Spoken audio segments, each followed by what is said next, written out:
I am Linda Hill. I am a professor at Harvard Business School and the faculty chair of the Leadership Initiative. What I do see happening in companies that are able to innovate and really sustain their success is that they have broadened their notion of what innovation is about and who can do it.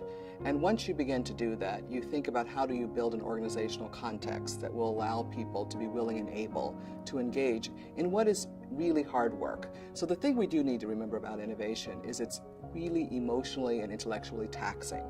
I had the privilege of studying the person who led Pixar, the founder of Pixar, and it took them almost 20 years to create the first computer-generated movie. Now, of course, they're mainstream, but we forget how long that process can be. Or even when I looked at Google as they were trying to develop the infrastructure for YouTube, it took them almost, 2 to 3 years working, as they described it, at breakneck speed to actually come up with a way to store the data. So we sometimes forget how patient we have to be, even if we're working really hard and quite committed to something. So what I see in organizations that are able to innovate today is they really take seriously what does it take to do breakthrough innovation, but they don't just focus on the breakthrough. You know, innovation is anything that's both new and useful. It can be about how we do products and services, it can be about our business model, it can be about our process, how we organize. Some innovations are everyday, some are more breakthrough.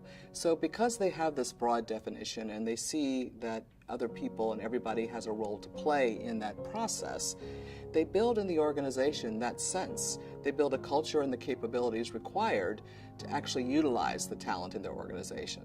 So I think when you begin to do that, you have a different mindset about what your role is as a leader.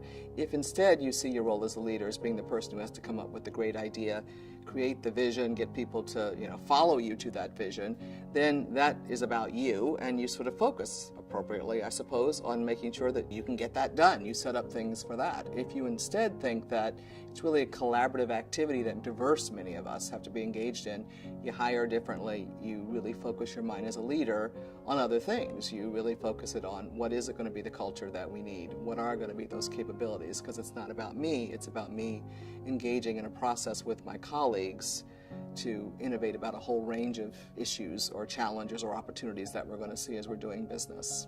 So I think fundamentally collective genius is about the idea that most innovation is a result of collections of individuals working on a problem together or working on an opportunity together. And indeed, you do have different slices of genius that you bring together to do that.